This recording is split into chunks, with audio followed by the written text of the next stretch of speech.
Hello story lovers, welcome back to my channel Prema Pallaki part 129.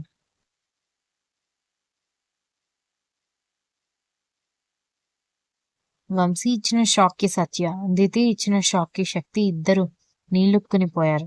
సత్యకి దాన్ని ఎలా receive చేసుకోవాలో అర్థం కాక అయోమయంగా ఉంటే ఆమె చెంప మీద చిన్నగా తట్టి తిరిగి ముద్దు పెట్టడం లేదేంటని కళ్ళతో వార్నింగ్ ఇవ్వడంతో సత్య కంగారు పడితే శక్తి దొరికిందే ఛాన్స్ అని ఆమెని గోడకి అటాచ్ చేసి దితిని శక్తి గాఢంగా ముద్దాడుతున్నాడు.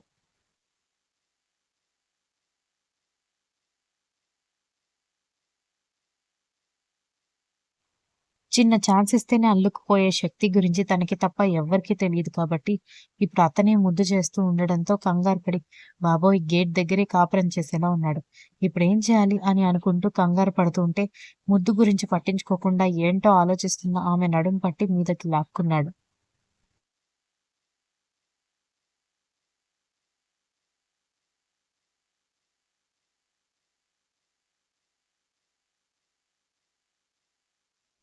దాంతో ఇంక కంట్రోల్ చేసుకోలేక ఇంటి వెనక్కి తీసుకువెళ్లి మొహం మొత్తం ముద్దులతో ముచ్చటుతూ ఉంటే, బావా ఎవరైనా కిందకొస్తే బాగోదు. మన ఇంటికి వెళ్ళాక నువ్వెన్ని కావాలంటే అన్ని ముద్దులిస్తాను. వెళ్ళి పడుకుందాం పద అని అంది దితి అతన్ని చూస్తూ.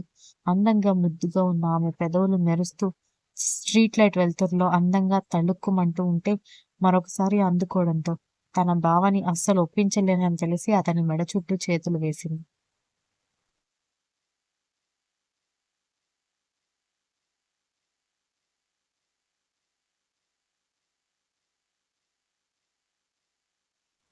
అరగంట ముద్దు పెట్టిన తర్వాత ఆమెని తీసుకుని పైకి వెళ్ళిపోతే అక్కడ ఇంకా సత్యవంశీ లేకపోవడంతో ఇంతసేపు కిందనే ఉన్నారు. అయినా నాకు తెలియకుండా వీళ్ళెప్పుడు రిలేషన్‌షిప్‌కి వెళ్లారు అని అనుకుంటూ ఉండగా ఆమె చేయి పట్టుకుని లాగడంతో వెళ్లి శక్తి మీద పడింది దితి. వాళ్ళని చూసి అందరూ చూసి చూడనట్టుగా మొహాలు తిప్పుకుంటే ఏంటి బావా ఇది?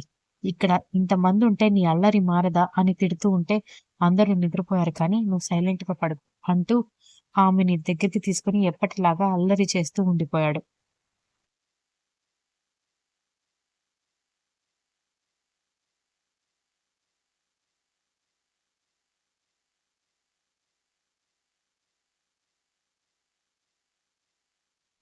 అతని పనులకి ఒకవైపు సిగ్గుపడుతూనే మరొక వైపు కసురుతున్నట్టుగా యాక్టింగ్ చేస్తూ ఆ రాత్రిని వెళ్ళబుచ్చారు. వంశీని తప్పించుకుని సత్య కూడా పారిపోతే ఆమెని చూసి గుండె మీద చేయి వేసుకుని నవ్వుకున్నాడు వంశీ.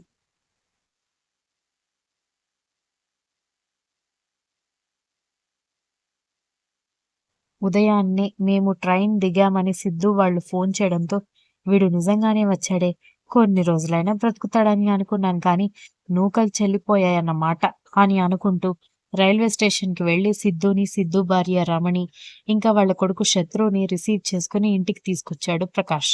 కాఫీలు, టిఫిన్‌లు అయిపోయిన తర్వాత జాతర ఎప్పుడు మొదలవుతుందని అడిగితే సోమవారం నుంచి మొదలవుతుందని చెప్పాడు ప్రకాష్.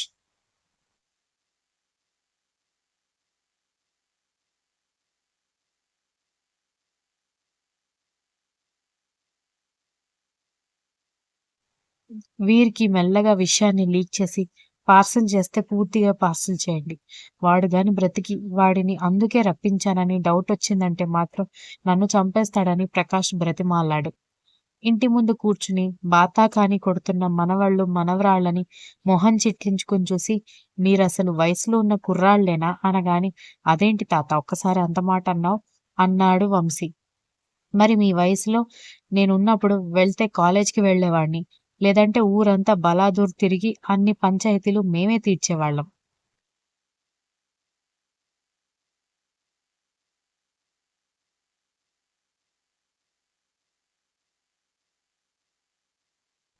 మీరున్నారు.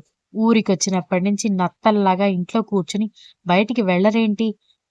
అలా అలా తిరిగితేనే కదా! అందరి కళ్ళలో పడి గిరీష్ మనవళ్ళు, మనవరాళ్ళు ఎంత అందంగా ఉన్నారో అందరూ చెప్పుకుంటారని ఆయన కాలర్ ఎగరేశాడు.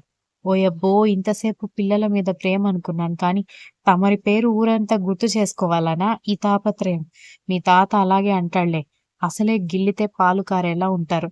ఒక్కొక్కళ్ళు వెళ్లి దిష్టి తగిలించుకొని అడ్డం పడ్డారంటే ఉన్న సమస్యలకి సరిపోనట్టు మీ అమ్మలకి మరొక తలనొప్పవుతారు. ఎత్తుకొని తిప్పడానికి పసిపిల్లలు కూడా కాదు. కాబట్టి సైలెంట్‌గా ఉండండి అని అంటూ భర్తకి టీ ఇచ్చి మెట్టు మీద కూర్చుంది హైందవి.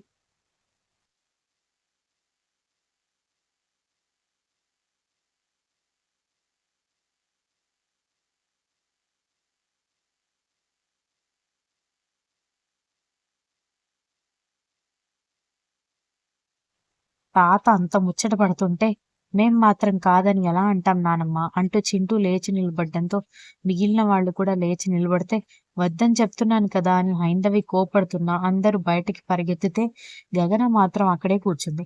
4వ నెల పడ్డంతో దిష్టి తగులుతుందని బయటకి పోకపోయేసరికి ఆమెకి కూడా అక్కడి వాతావరణం నీళ్లు పడక దగ్గులు, తుమ్ములు మొదలయ్యేసరికి ఇప్పుడు చల్లగాలికి బయటికి కూడా వెళ్ళడం ఎందుకని వెళ్ళలేదు గగన.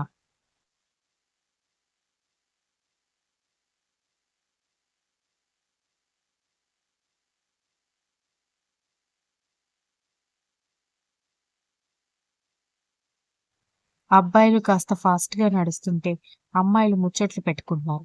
కరణ్ ఊరికి వచ్చాను, ఇంటికి వచ్చి కలిసే ముందు ఒకసారి పొలం దగ్గరికి రా ముచ్చట్లు పెట్టుకుందామని చెప్పడంతో, ధృతి అతని దగ్గరికెళ్ళేసరికి అమ్మాయిల బ్యాచ్‌లో ఆమె మిస్.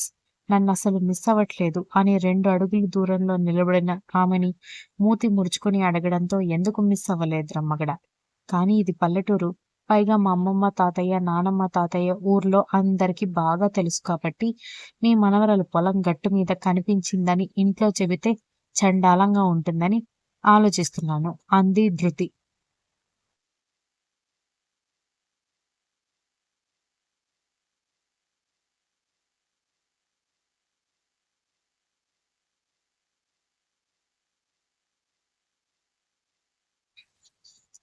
అబ్బో! ఇప్పుడలా అందరి గురించి మాట్లాడుకునే వాళ్ళందరూ ఒకప్పుడు ఇలా చెరువు గట్ల మీద తిరిగిన వాళ్లే కానీ, నువ్వు రావే అంటూ గడ్డి మేటికి లాక్కొని ఆమె పెదవులు అందుకొని వాళ్ళు ఎవరికీ కనిపించకుండా ఫుల్ ప్రైవసీ దొరికింది. వంశీ వాళ్ళు, దితి వాళ్ళు కాస్త డిస్టెన్స్‌లో నడుస్తూ ఉంటే, వంశీ వాళ్ళని గమనించని శత్రు కారులో వెళ్తూ చూస్తూ వావ్! వాట్ ఏ బ్యూటీస్ అనుకుంటూ తనకి అందుబాటులో ఉన్న సత్యను పిలిచి తన నోటి దురద బయటపెట్టాడు. దాంతో నాగుపాములాగా ఒక్కసారిగా బుస్సుమని లేచి కోపంగా దంచడం మొదలుపెట్టింది సత్య.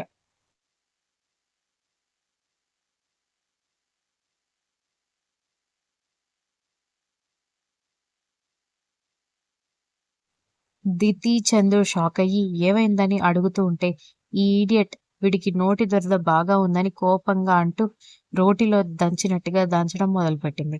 అప్పటికే వెనక కాస్త కలకలంగా అనిపించేసరికి వెనక్కి తిరిగి చూసి సత్యవాడిని పీకడం గమనించి శక్తి వాళ్ళు పరిగెత్తుకొచ్చి ఏమైందని అడగడంతో జరిగింది చెప్పింది సత్య. నిజానికి సత్య అలా రియాక్ట్ అవుతుందని శత్రు ఊహించకపోవడంతో లూజ్‌గా ఉన్నాడు కానీ, లేకపోతే ఆమెకి అవకాశం ఇచ్చేవాడు కాదు.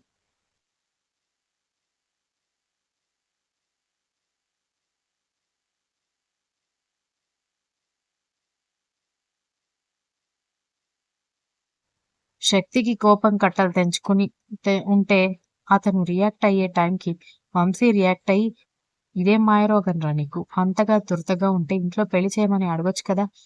రోడ్డు మీద వెళ్తున్న పరాయి ఆడపిల్లని చిరాకు పెట్టడం ఏంట్రా" అని తన స్టైల్‌లో సినిమా చూపించాడు.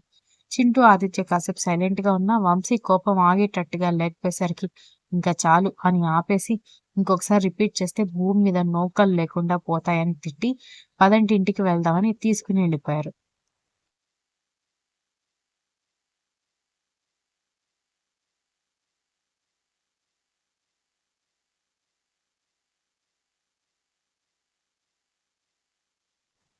శక్తి మాత్రం వంశీని డౌట్‌గా చూస్తుంటే దితి డైవర్ట్ చేయడానికి ఆ విషయం, ఈ విషయం మాట్లాడుతూ టైమ్ పాస్ చేస్తే చింటూ, ఆదిత్య తన వైపు చూడ్డం చూసి "ఏమైందన్నయ్య?" అని అడిగాడు వంశీ. ఇద్దరూ ఎప్పుడూ నిప్పు, ఉప్పులాగా ఉండేవాళ్ళు. "నీకెందుకు సత్యని వాడు ఇబ్బంది పెట్టాడు అనగానే అంత కోపం వచ్చిందా అని చూస్తున్నావు" అనగానే "అది నచ్చేస్తుందన్నయ్య" అన్నాడు. Continuous. If you like the story please like, share, comment and don't forget to subscribe.